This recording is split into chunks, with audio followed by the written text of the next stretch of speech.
Vous voyez la locomotive très rétro, le panneau très ancien, bien atteint par la rouille, donc avec la petite fumée. L'ancien modèle, celui qui a suivi, inversé au niveau des coloris. Ensuite, on est passé au modèle qu'on peut voir maintenant encore sur nos routes. Ils vont sortir, je pense, bientôt le panneau avec le look TGV. Panophile ou panomaniaque, on ne sait pas trop. Madame Duhamel est dans le panneau depuis ses études de graphiste. C'était il y a une douzaine d'années. Elle en possède plusieurs centaines, un peu partout chez elle, sous toutes les formes, sous toutes les coutures, avec ou sans cataphote, intarissables sur ceux en tôle sérigraphiés d'hier ou ceux en alu d'aujourd'hui. Et même s'ils ne sont pas tous réglementaires, ils n'ont aujourd'hui aucune valeur particulière. Au début du siècle, les panneaux étaient sponsorisés par les marques de voitures et de pneus. Et donc je pense que ça, c'est le nom de la commune, EOS. Ça, c'est la prescription et ça, c'est le donateur en fait qui a payé pour le panneau. Je ne l'ai jamais vu nulle part, ni sur les textes, ni sur des photographies. Je ne sais pas d'où il sort. D'un marché aux puces ou d'une casse de la direction de l'équipement. Ce panneau, virage dangereux, est du début du XXe siècle. Sa couleur et son allure, aujourd'hui bizarres, n'ont pas empêché les accidents, de plus en plus nombreux. Et s'il ne lui manque presque aucun modèle, Madame Duhamel est encore à la recherche de quelques pièces rares ou de messages personnels, signe de temps désormais bien révolu. Demain, on continue cette série avec une autre passion pour les cartes routières. Et tous ces objets, on pourra les retrouver le week-end prochain dans une exposition à Montlhéry. Un mot de spécial, Fabrice. Et maintenant, la suite d'une série de reportages où nous avons choisi cette semaine de découvrir avec vous quelques passionnés de voitures et d'automobiles. Hier, une collectionneuse de panneaux routiers. Aujourd'hui, un collectionneur de cartes routières. Il en possède des centaines. Avec lui, Laurent Aubaine et Marc Bulka. Et donc, sur cette carte qui est toilée, vous avez représenté toutes les types de routes. C'était le temps où les autoroutes n'existaient pas, où certains départements portaient un autre nom. 1898, l'automobile balbutie et l'on prend encore le temps qu'il faut pour voyager. Quelle que soit la carte, la précision et le souci du détail sont étonnants pour l'époque. Sans oublier qu'entre 1880 et 1895, les cartes sont faites uniquement pour les cyclistes, plus nombreux. Ce qui était important pour les cyclistes à l'époque, c'était les pentes. Les pentes des routes, vous avez aussi, donc il y a différentes façons de représenter les pentes. Soit c'est par des petits chevrons, plus il y a de petits chevrons, plus c'est une pente importante. Vous avez ici, par exemple, sur les cartes allemandes, on a représenté les pentes en rabattant l'angle de la route. Publicitaires, allemandes, anglaises, françaises, les cartes s'achètent aux puces, s'échangent aujourd'hui sur Internet. Cartes papier bas de gamme, toilées, haut de gamme, Pascal Panetier navigue au milieu de ces cartes depuis son enfance. Donc, vous avez des cartes publicitaires comme celle-ci pour une marque de whisky, avec des décors très beaux. La plus ancienne est de 1792. Les conquêtes napoléoniennes, mais aussi l'invention du mètre comme unité de mesure ont créé des besoins et facilité les réalisations. Dès 1905, la France est totalement cartographiée. On voit les petites maisons qui sont représentées et les villes qui sont simulées par à la fois des châteaux, comme des tours. Bien souvent dessinées et peintes à la main, elles accompagnent le développement de l'automobile. Avec chacune de ces voitures, de Dion Bouton fournit une carte et donne même quelques conseils. Vous avez l'adresse de tous les garages, vous avez des conseils pour les chauffeurs, vous avez le nombre d'ouvriers, vous voyez, 2000 ouvriers. Le vrai catalogue de toute une marque. Ces quelques cartes présentées aujourd'hui par Pascal Panetier sont dédiées à un véritable culte de la route encore peu développé en France. Les pubs, le graphisme, l'originalité de certains systèmes de pliage, la richesse des contenus, peu importe d'ailleurs le support. Ces cartes anciennes ou récentes restent aujourd'hui pour ce collectionneur le meilleur moyen de voyager dans le temps et dans l'espace.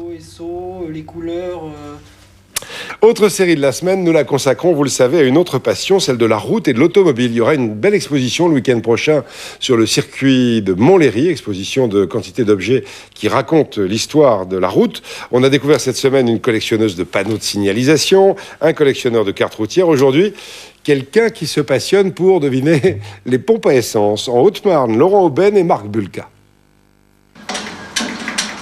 Il y a le bruit et il y a l'ambiance. Il ne vous manque plus que cette odeur persistante de l'essence. La pompe à essence, pardon, le bijaugeur, c'est la vraie passion de Pascal Hutinet. Mécanisme en bronze ou en fonte, rien que du noble, semi-rotatif ou qui aspire. Bijaugeur simple ou double, pour l'essence ou pour le fioul. Pourquoi vous avez décidé de collectionner les pompes? Mes parents étaient boulangers, et comme dans les petits villages à côté de la boulangerie, il y avait souvent l'épicerie. Et donc l'épicière, elle avait une vieille pompe à essence comme celle-là. Et donc j'ai vu pendant toute ma jeunesse, pendant 15 ans, donc l'épicière qui distribuait l'essence et moi-même qui allais pour m'amuser lui donner un petit coup de main. 25 rutilantes qui font toutes 300 kg et 3 mètres de haut. Je démonte donc de A à Z, je remets la tôle à blanc, je refais tous les joints, tout est absolument démonté, chaque pièce est repeinte à part. Il y a un travail phénoménal. Ça, ce sont vos 2 dernières acquisitions. Alors, voilà, ça c'est les 2 dernières qui ne sont pas encore restaurées. Elles sont en très bon état. C'est pas le cas de toutes. On les trouve souvent très très abîmées. Et celles-là sont vraiment en bon état et complètes. 250 heures de travail pour chaque pompe. Plus de temps encore pour chiner, faire les brocantes à la recherche de pièces rares. Les opalines, par exemple, brillantes dans la nuit et symbole de marque aujourd'hui disparue. Il faut énormément de temps, il faut aussi quand même un petit budget quand même, mais surtout beaucoup de temps et puis du courage quand même, hein, parce que c'est pas toujours, on les voit belles comme ça, mais il faut considérer ça plus comme un objet de décoration. Hein. D'ailleurs, il y en a qui en mettent dans leur appartement, au même titre qu'une horloge comtoise ou autre, que quand c'est superbe bien restauré, c'est très beau comme décoration, quoi. En avoir une au milieu de son salon, pourquoi pas? Peut-être parce que ces modèles français comptent parmi les plus beaux. Et si les plus anciennes datent des années 20, certaines étaient encore en service à la fin des années 60. Donc voilà, c'est la remise à zéro. Ah, le bruit de la remise à zéro du voluconteur. Qui déclenchait le moteur. Monsieur Hutinet a constitué une collection faite pour résister au temps.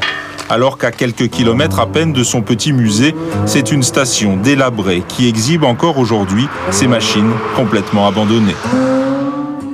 Voilà, ce monsieur, on l'appelle le roi de la pompe. Demain, une collection de plaques minéralogiques. Et puis pour terminer ce jour, maintenant tout à fait autre chose, la suite de notre série de reportages à l'occasion d'une exposition qui a lieu ce week-end sur le circuit de Montlhéry.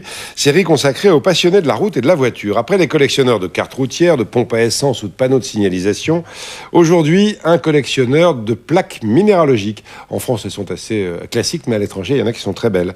Reportage Laurent Aubaine et Mario Campenon.